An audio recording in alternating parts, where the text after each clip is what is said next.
मित्रों नमस्कार। मैं वैद्य हंसराज चौधरी आप सभी लोगों को प्रणाम करता हूं। मित्रों आज मैं कैंसर के संदर्भ में जिस मुद्दे पे आपसे बात करने वाला हूं वो मुद्दा केवल आपका मुद्दा है। मतलब उसमें किसी का कोई इन्वॉल्वमेंट नहीं है। मतलब ना उसमें मेरा इन्वॉल्वमेंट है, ना गवर्नमेंट का इन्वॉल्वमेंट है, ना और किसी का इन्वॉल्वमेंट है। मतलब इन्वॉल्वमेंट तो आप समझते हैं ना? बिल्कुल समझते हैं आप। एक एक सामान्य सा प्रश्न मैं आपसे पूछता हूं। प्रश्न ये है कि कैंसर का इलाज करना या कराना ज्यादा सरल है या कैंसर पैदा नहीं हो वो ज्यादा सरल है? सरल से मतलब मेरा मतलब ये कि अच्छा है। भाई आपको कैंसर हो गया, आप इलाज करवा रहे हैं, आपका लाखों करोड़ों रुपया खर्च हो रहा है, आपका मकान बिक रहा है, आपका प्लॉट बिक रहा है, आपकी जमीन बिक रही है, आपके घर का जितना गोल्ड है, ज्वेलरी है, वो सब बिक रहा है। और बिकने के बाद में भी जो स्थिति है वो ये है कि आपको उससे कोई जितना लाभ मिलना चाहिए उतना मिल नहीं पा रहा है। बशर्ते कि आप आयुर्वेद की शरण में ना आए। मतलब अगर आप एलोपैथी से अगर अपना कैंसर का इलाज करवाने की सोच रहे हैं तो मतलब मैं ऐसा मानता हूं कि आपके पास बहुत पैसा है या आपके पास बिल्कुल ज्ञान की कमी है। दो ही दो चीजें बहुत तरीके से समझा रहा हूं। या तो आपके पास बहुत ज्यादा पैसा है या आपके पास बहुत कम ज्ञान है। अगर पैसा कम होगा तो चल जाएगा, ज्ञान अधिक होना चाहिए। अब इस पहली को मैं सुलझा देता हूं। यानी कि मैं कई दिनों से, बल्कि मैं कहूं कई सालों से, पिछले 8-9 साल से लगातार ये निवेदन कर रहा हूं लोगों से कि भाई आप अब तो समझ जाइए, कम से कम अब तो तंबाकू का सेवन कम कीजिए, नॉन वेज का सेवन कम कीजिए, अल्कोहल का सेवन कम कीजिए, अपनी लाइफस्टाइल सुधारिए, या जितना पॉल्यूशन हो रहा है उससे मतलब उसमें उस पॉल्यूशन को कम करने में मदद कीजिए। ये कितनी चीजें कितनी बार समझानी पड़ेगी? अभी भी लोग वही गलती किए जा रहे हैं। इसका मैं एक बहुत सामान्य उदाहरण आपको बता। एक व्यक्ति मेरे अच्छे परिचित, तो 20 रुपए का भी मानो तो वो 100 रुपए का गुटखा उनको पर डे चाहिए, यानी कि 3,000 रुपए का गुटखा वो महीना का खाते हैं और बड़े ठाठ से। अब उनका मुंह कम खुलने लगा है। अभी पिछले 5-7 रोज पहले मेरे पास आए थे, तो वही सवाल जो आपसे मैं कर रहा हूँ वही उनसे किया। मैंने कहा भाई आपके पास बहुत ज्यादा पैसा है या बहुत ज्यादा ज्ञान है, या बहुत कम ज्ञान है, या पैसा भी नहीं और ज्ञान भी नहीं है, या पैसा बहुत है ज्ञान बहुत कम है। मतलब इसकी कुल मिला के 3 सीक्वेंस बनती है जो भी है। तो उसने कहा यार आज भाई तेवर बदले हुए हैं, बात क्या है? मतलब कोई ज्यादा चर्बी चढ़ रही है? मेरे परिचित हो यार, तुम इस तरीके से कैसे सवाल कर रहे हो? मैंने कहा मेरा सवाल करने का जायज है। अब तुम्हारा मुंह कम खुल रहा है, तुम्हारा ग्लो भी मुझे कमजोर होता हुआ लग रहा है, कब्जी तुम्हें रहने लग गई है, वजन तुम्हारा थोड़ा थोड़ा कम मुझे लग रहा है कि करीब पिछले 2-1 महीने में तुम्हारा कम से कम 10 किलो वेट रिड्यूस हुआ है। मतलब ये सब लक्षण है तुम्हारे में? उसका हाँ यार बिल्कुल है, भूख भी नहीं लगती, नींद ठीक से नहीं आती, ग्लो खत्म हो गया, ये सब चीजें उन्होंने मुझे बताई। तो अंततः मैंने उनको ये कहा, मैंने कहा यार भाई ये तो गलत दिशा में जा रहा है ये तो मामला। तो इसके लिए क्या हो सकता है? मैंने कहा इसलिए कुछ नहीं हो सकता कि तंबाकू अभी छोड़ी जाए, अभी तुरंत। और आपके जेब में जितने भी ये रजनीगंधा 00 है, ये महंगी महंगी जो चीजें है, ये सोने से भी महंगी चीज है, तो इस सोने को कहीं फेंक दिया जाए। ये जो नकली सोना तुम लिए घूम रहे हो,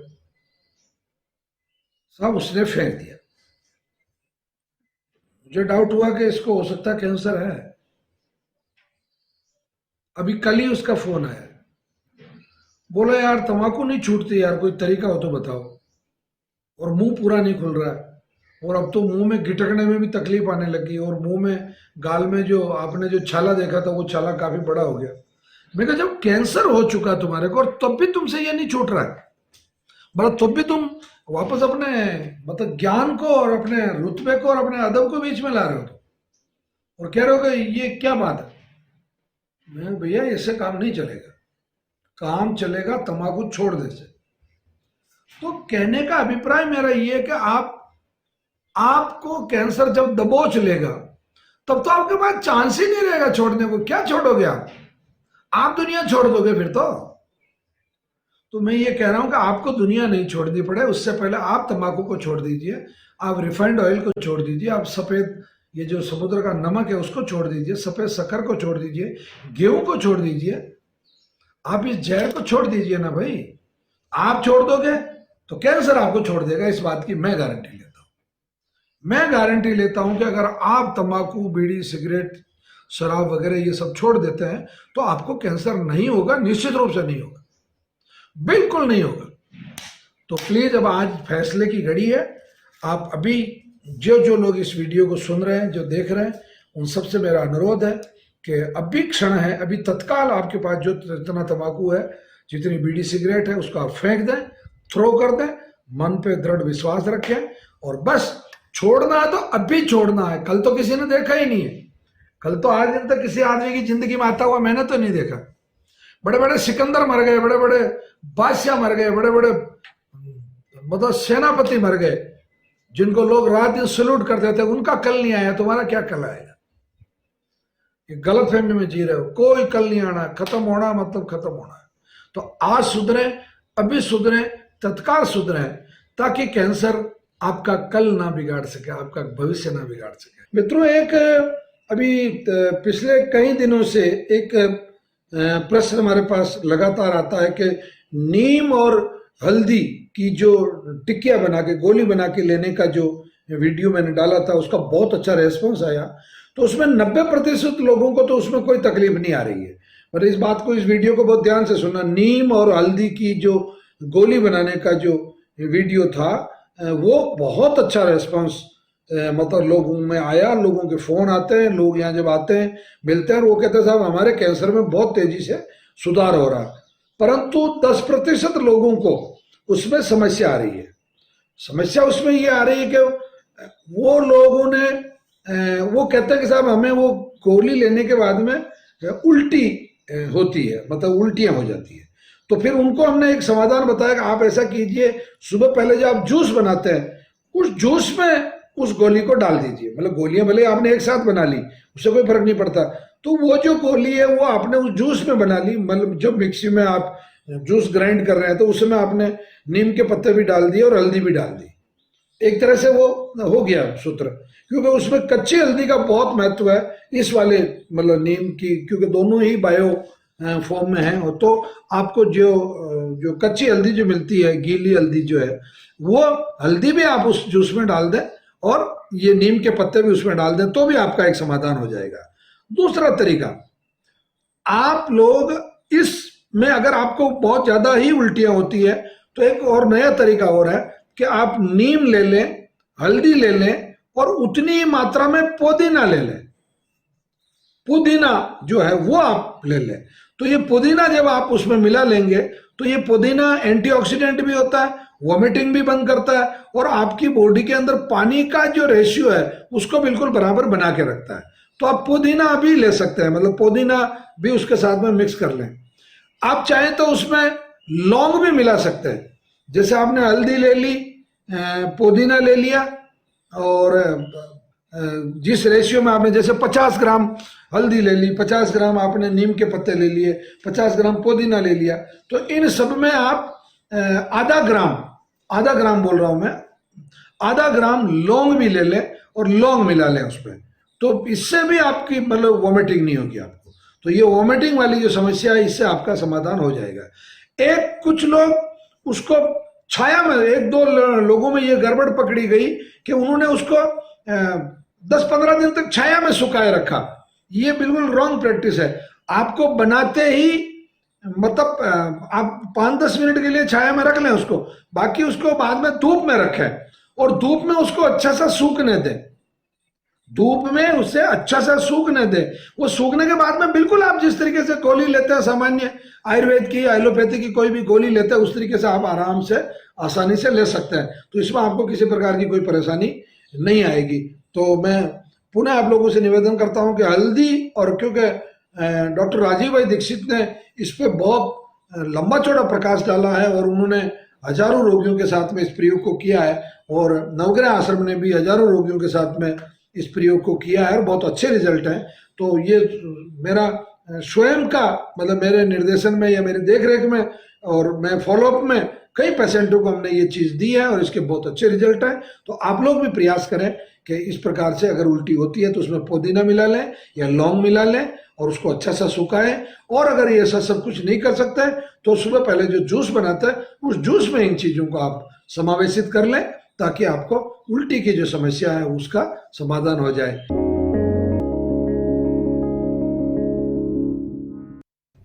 ओज घटाने के लिए या ओज को क्षरण करने के लिए, ओज को कम करने के लिए जो कारण है उनको अगर आप बंद कर दो तो फिर ओज बढ़ने लग जाता है। अब इसको इस तरीके से समझो कि कैंसर जो होता है आपके शरीर में वो ओज की कमी से होता है, यानी कि आपकी WBC की ताकत जब कम होती है उससे होता है। अब ओज को थोड़ा और आगे करता हूं तो जो आपकी जो RBC है इसको थोड़ा और आगे जाऊं तो आपका जो हीमोग्लोबिन है, इससे और थोड़ा आगे जाऊं तो हीमोग्लोबिन से आगे हो जाएंगे। तो यानी कि आपका जितना हीमोग्लोबिन अच्छा उतना आपका ओज अच्छा। अब जैसे तंबाकू खाने से क्या होगा, आपकी पाचन क्रिया कमजोर हो जाएगी, आप जो खा रहे हैं उसका पाचन नहीं होगा तो उससे आपका ओज घटेगा। शराब पियोगे उसमें भी यही होगा। परंतु जो एक शब्द है इरिटेशन, यानी कि दारू पीने से, मांस खाने से, तंबाकू खाने से आपकी जो सेल्स है जिन कोशिकाओं के संपर्क में वो टोबैको आ रहा है उन सेल्स को वो इरिटेट कर रहा है। और इरिटेशन होने के बाद में आदमी कहेगा हट क्या यार सुबह से शाम तक चोर है, हाँ हूं चोर। ये जो इरिटेशन है ये आप जो गलत चीजें खाते हैं, गलत चीजें सोचते हैं और गलत चीजें करते हैं। आदमी डायरेक्ट कभी तंबाकू नहीं खाता। आज तक ऐसा कोई आदमी नहीं जो सीधा मतलब दुकान पर गया 10 रुपए दिए रजनीगंधा 00 लेके खा लिया, नहीं खाया। उसको कोई ना कोई दोस्त उसके लिए उसका योगदान देगा कि बेटा तेरे को कैंसर नहीं हुआ तो फिर मैं तो पैदा हो गई क्या, फिर मेरे से दोस्ती के क्या मांगे। तो ये होता है। और फिर अपन लोग तो बहुत बुद्धिजीवी हैं अपने मुकाबले, और खास तौर से ये जो युवा पीढ़ी है इसके मुकाबले तो मैंने किसी का दिमाग नहीं देखा। मतलब 1 रुपए में कैसर खरीदने वाले लोग हैं ये, और दाने दाने में कैसर, वो भी मतलब किसी बिना दाने वाले कैसर नहीं।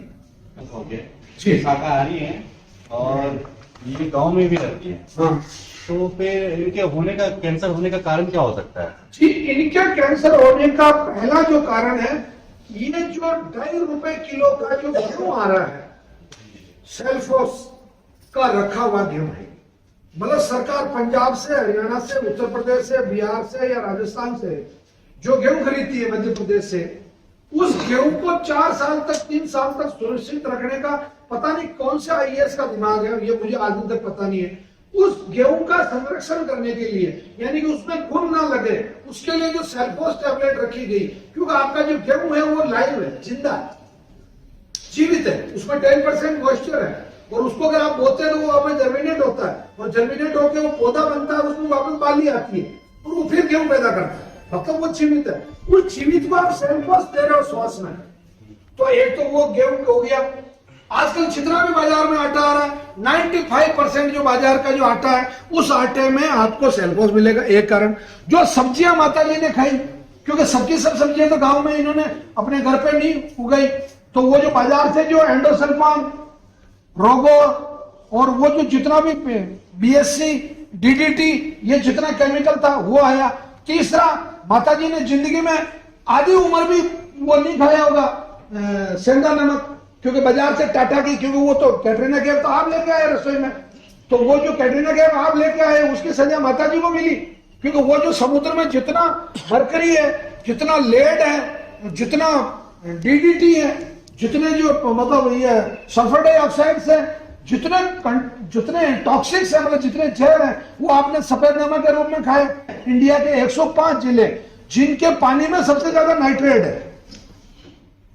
अंडरग्राउंड वाटर में भी, प्लस वहां का जो आपका जो आप सब्जियां जो पैदा कर रहे हैं जिससे आप पानी पिला रहे हैं, उसमें नाइट्रेट बहुत ज्यादा है, उस नाइट्रेट से हो रहा, फिर उससे और आगे आइए, जितने भी बिजली घर है, जो कोयले से बिजली बनाई जा रही है, तो वो जो सल्फर डाइऑक्साइड है, वो जो कार्बन डाइऑक्साइड है, वो जो कार्बन मोनोऑक्साइड है, वो श्वास के लिए, माता जी के लिए अलग से तो दीवार नहीं बनी हुई कि भाई चूंकि भाई यहां से तो आगे वो नहीं जाएगी, वो जो गैसें इन्होंने इनहेल की है, फिर आपका वो जो तेल हो गया, वो भी एक कारण है। और अंतिम कारण जो है, जो सबसे बड़ा, जो ओल्ड एज के लोगों को जो कैंसर इन दिनों में जो मतलब हो रहा है, वो है एलोपैथी की मेडिसिन, जो आप जिस भी तरीके से मतलब लेते आए हैं लोग, तो वो भी आपकी बॉडी को सूट नहीं करती है। मतलब कई ऐसे पेशेंट हमने यहाँ किडनी के कैंसर के पेशेंट देखे जो किडनी की मेडिसिन लेने की वजह से उनको कैंसर हो गया, या लीवर की मेडिसिन लेने की वजह से उनको वो हो गया। तो ये कई ऐसे कारण हैं उसकी वजह से। और एक कारण और भी है जो आप लोगों के दिल को थोड़ा तसल्ली भी दे सकता है, क्योंकि मैं और कारण बता रहा हूं जिसमें आप दोषी साबित हो रहे हो, और एक कारण ऐसा है कि जिसमें आप दोषी नहीं है, वो है जेनेटिक कैंसर।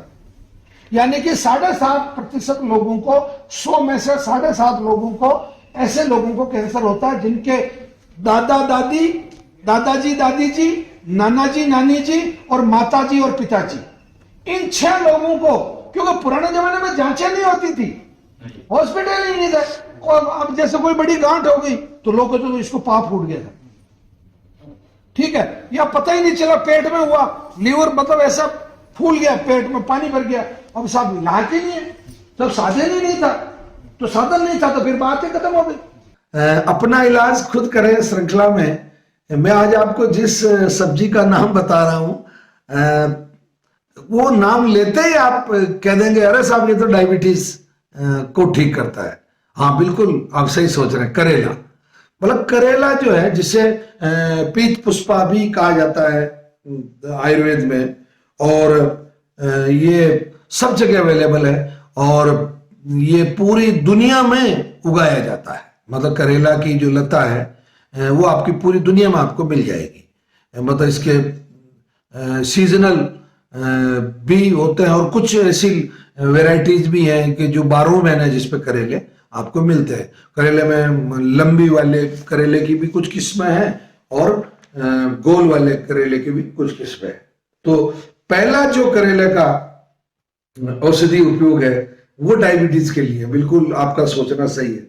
मतलब करेले की सब्जी अगर आप सप्ताह में 3 दिन तक, मतलब एक समय या दोनों समय जैसा भी आप, या सप्ताह में एक समय मतलब 7 ही दिन अगर आप करेले की सब्जी खाते हैं, तो आपका जो डायबिटीज का जो लेवल है, शुगर का जो लेवल है, वो बहुत तेजी से डाउन होता है। ये बिल्कुल। और एक नया प्रयोग और किया गया है कि करेले के साथ में आप भिंडी है या ग्वारफली है, इस तरह की, या लौकी है, इस तरीके की सब्जियों का अगर मिश्रण करके आप जो सब्जी बनाते हैं, तो और आपका जल्दी मतलब आपका डायबिटीज कंट्रोल होता है। और डायबिटीज के पेशेंट को मतलब करीब यूं समझ लिया आधा हिस्सा सब्जी का करेले का होना चाहिए।